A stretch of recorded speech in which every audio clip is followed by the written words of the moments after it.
Skvelý zdravotnícky tím v Rooseveltovej nemocnici v Banskej Bystrici zabránil najhoršiemu.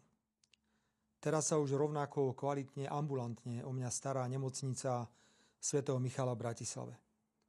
Ak všetko pôjde optimálne, postupne by som sa do práce mohol vrátiť na prelome júna a júla. Je na čase, aby som urobil prvý krok a tým je odpustenie. Necítim žiadnu nenávisť voči neznámemu človeku, ktorý ma dostrielal.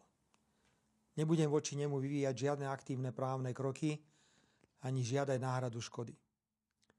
Odpúšťam mu a nech si to, čo učinil a prečo tak učinil, vysporiada on sám vo svojej hlave. Nakoniec je evidentné, že bol len poslom zla a politickej nenávisti, ktorú politicky neúspešná a sfrustrovaná opozícia rozvinula na Slovensku do nezvládnutelných rozmerov. Bude malý zázrak, ak sa do práce vrátim o niekoľko týždňov. Chcem požiadať protivládne médiá, najmä tie, ktoré sú spoluvlastnené finančnou štruktúrou Soroša, aby sa nepúšťali touto cestou a rešpektovali nielen závažnosť dôvodov pokusu o vraždu, ako aj následkov tohto pokusu. Nemám žiadny dôvod veriť, že išlo o útok osamelého pamätenca. Už niekoľko mesiacov verejne komunikujem, že pravdepodobnosť atentátu na vládneho politika sa na Slovensku blíži k istote.